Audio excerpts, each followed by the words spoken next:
नमस्कार दोस्तों, आप सबों का स्वागत है। बिहार बोर्ड मैट्रिक परीक्षा 2024 के लिए सामाजिक विज्ञान का अति महत्वपूर्ण ऑब्जेक्टिव प्रश्न।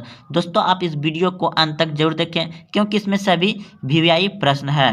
तो पहला प्रश्न है, किस वर्ष गांधी जी ने दांडी यात्रा की थी? किस वर्ष गांधी जी ने दांडी यात्रा की थी? आपके सामने ऑप्शन है। ऑप्शन ए 1919, ऑप्शन बी 1923 ईस्वी, ऑप्शन सी 1942, ऑप्शन डी 1930। तो इस प्रश्न का उत्तर हो जाएगा आपका ऑप्शन नंबर डी, बिल्कुल सही है, 1930 ईस्वी। अब आगे बढ़ते हैं, देखिए इसका पूरा व्याख्या समझते हैं।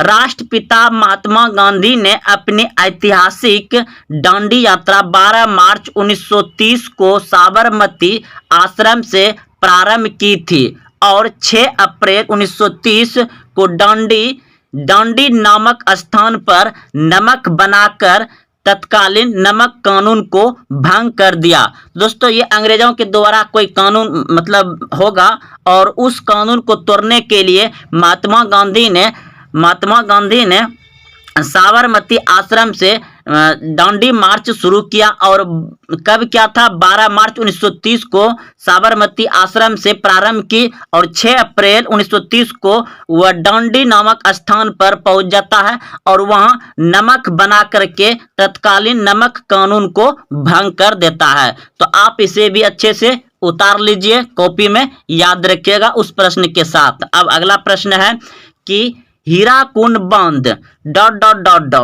पर बना है। यह प्रश्न 2023 में पूछे थे कि हीराकुंड बांध किस राज्य में है और पूछा था कि हीराकुंड बांध किस नदी पर है। तो हीराकुंड बांध किस नदी पर बना है? तो महान नदी पर बना है। ऑप्शन नंबर 20 सही हो जाएगा। ऑप्शन नंबर 20 सही हो जाएगा। कुछ भी पूछ सकता है दोस्तों, एक प्रश्न में 2-3 प्रश्न हम बता रहे हैं, 4 प्रश्न बता रहे हैं। तो देखिए, भारत का सबसे लंबा बांध हीराकुंड बांध है। भारत का सबसे लंबा बांध पूछ देगा तो क्या बताइएगा? हीराकुंड बांध है। यह महान नदी पर बना हुआ है। महान नदी पर बना हुआ है। हीराकुंड बांध किस राज्य में है? उड़ीसा राज्य में स्थित है। तो दोस्तों, आप लोग कितना प्रश्न जान गए इसमें। देखिए, हीराकुंड बांध किस राज्य में है? उड़ीसा राज्य में है। हीराकुंड बांध किस नदी पर बना हुआ है? महान नदी पर बना हुआ है। भारत का सबसे लंबा बांध हीराकुंड बांध। तो दोस्तों, एक प्रश्न में 3-4 प्रश्न आप सीख रहे हैं। तो दोस्तों, इसको अच्छे से याद रखिए, इसी से प्रश्न पूछा जाएगा ऐसे ही।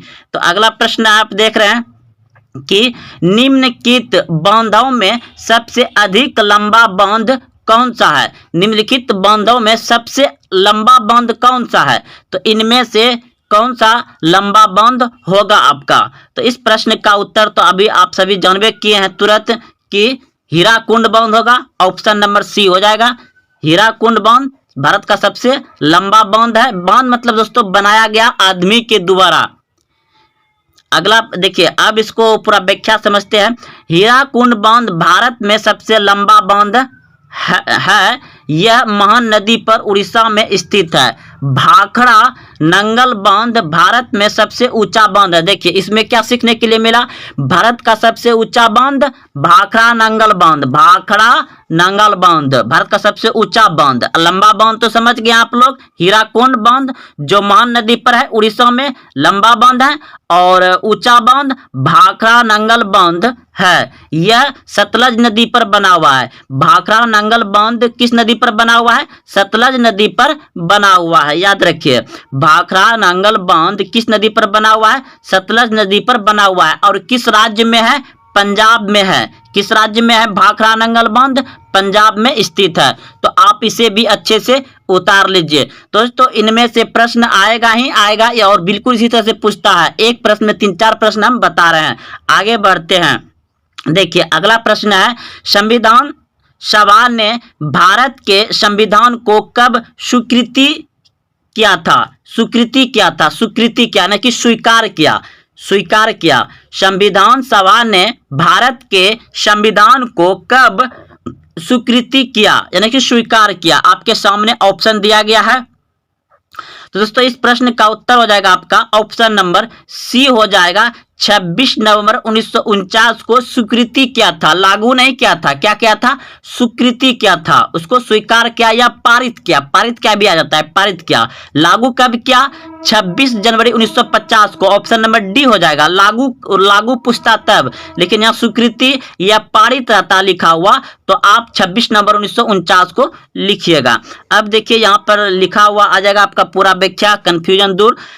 संविधान सभा ने भारत के संविधान को 26 नवंबर 1949 को स्वीकृति किया, स्वीकृति के नाम की स्वीकार किया, एवं 26 जनवरी 1950 को इसे लागू किया पूरे देश में। तो आप इसे भी अच्छे से उतार लीजिए, एकदम इंपॉर्टेंट वीवीआई सब प्रश्न। दोस्तों यह चीज आपको जो है ना बिहार बोर्ड जो है इस तरह से अगर तैयारी कर लीजिएगा, हम बता रहे हैं जितना वीडियो अपलोड करेंगे आप अगर मेरे साथ चलेंगे साल भर, तो दोस्तों आप बिहार बोर्ड को तो जैसे कि तैसे कर दीजिएगा, और अन्य कोई प्रतियोगिता परीक्षा में बैठेंगे ना तो वहां भी दोस्तों आप धज्जियां उड़ा देंगे प्रश्न का।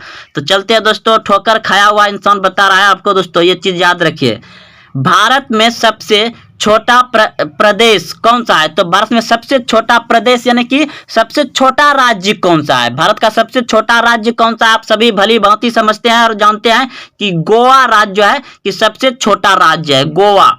अब देखिए इसका पूरा व्याख्या से समझते हैं और कुछ बहुत सारा जानकारी मिल जाएगा।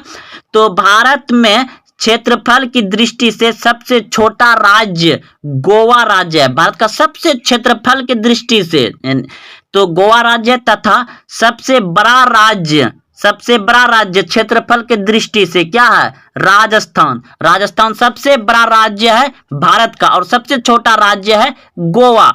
और एक बात दोस्तों, थार मरुस्थल किस राज्य में है, थार मरुस्थल राजस्थान में, थार मरुस्थल कहाँ है, राजस्थान में ही याद रखिएगा। तो सबसे बड़ा राज्य हो गया राजस्थान और सबसे छोटा हो गया गोवा। अब देखिए जनसंख्या की दृष्टि से सबसे छोटा राज्य, जनसंख्या की दृष्टि से सबसे छोटा राज्य यानी कि सबसे कम राज्य, सबसे कम जनसंख्या कहाँ है, सिक्किम में। और सबसे बड़ा राज्य जनसंख्या में उत्तर प्रदेश, सबसे बड़ा राज्य जनसंख्या में उत्तर प्रदेश। देखिए दोस्तों यहाँ पर 4 प्रश्न अच्छे से समझ गए, एक बार फिर से समझते हैं। भारत में क्षेत्रफल के दृष्टि से सबसे छोटा राज्य गोवा, और भारत का सबसे बड़ा राज्य क्षेत्रफल के दृष्टि से ही राजस्थान, और राजस्थान में ही पाया जाता है थार मरुस्थल। थार मरुस्थल कहाँ पाया जाता है, राजस्थान में। अब देखिए जनसंख्या की दृष्टि से सबसे छोटा राज्य, जनसंख्या की दृष्टि से सबसे छोटा राज्य क्या है, सिक्किम। और जनसंख्या की दृष्टि से सबसे बड़ा राज्य क्या है, उत्तर प्रदेश। बिहार की बात करें तो यहाँ पे जनसंख्या घनत्व हो जाएगा, जनसंख्या घनत्व अगर पूछ दिया जाए कि जनसंख्या घनत्व में सबसे बड़ा राज्य कौन सा हो जाएगा, तो बिहार हो जाएगा। घनत्व मतलब कि कम जगह ज्यादा आदमी ठूसा हुआ, घनत्व मतलब हो जाता है, घनत्व मतलब ठूसा हुआ, कम जगह ठूसा हुआ आदमी, तो घनत्व में आ जाएगा। तो दोस्तों चलिए फिलहाल यहाँ 4 प्रश्न आप हर प्रश्न में 4 प्रश्न 3 प्रश्न 4 प्रश्न समझ रहे हैं, तो इसे भी अच्छे से आप कॉपी में नोट कर लीजिए, सामाजिक विज्ञान। अब देखिए अगला प्रश्न है ब्राह्म समाज की स्थापना किसने की थी, ब्राह्म समाज की स्थापना किसने की थी। आपके सामने ऑप्शन है Swami Vivekananda, option B Swami Ramakrishna Paramahamsa, option C Dayananda Saraswati, option D Raja Ram Mohan Roy. तो आर्य समाज की स्थापना किया था राजा राम मोहन राय ने, ऑप्शन नंबर डी सही हो जाएगा, ऑप्शन नंबर डी सही हो जाएगा। अब इसका पूरा व्याख्या समझते हैं। देखिए चलिए दोस्तों इसका व्याख्या दूसरे वीडियो में मिल जाएगा। अगला प्रश्न है वास्को चलिए एक बार फिर से हम यहाँ पे आ जाते हैं, तो इस प्रश्न को अच्छे से याद रखिएगा। ब्राह्म समाज की स्थापना दोस्तों उसे व्याख्या दे सकते हैं, लेकिन टाइम थोड़ा कमी पड़ गया है, तो आप सभी अगले वीडियो में आएगा, इसका याद रखिए। ब्राह्म समाज की स्थापना किसने की थी, राजा राम मोहन राय ने। अगला प्रश्न है वास्को डी गामा किस देश का रहने वाला था, वास्को डी गामा किस देश के रहने वाला था, पुर्तगाल का, ऑप्शन नंबर डी सही हो जाएगा, याद रखिएगा पुर्तगाल। अगला प्रश्न है ब्रिटिश ईस्ट इंडिया कंपनी की स्थापना कब हुई थी, ब्रिटिश ईस्ट इंडिया की कंपनी की स्थापना हुआ था 1600 ईस्वी में, 1600 ईस्वी में ब्रिटिश ईस्ट इंडिया कंपनी की स्थापना हुआ था। अंग्रेज जो आया था व्यापार करने के लिए भारत, इस पे भी दोस्तों बहुत चर्चा होगा, अभी तो शुरुआत है दोस्तों, आगे तो देखिए क्या होता है।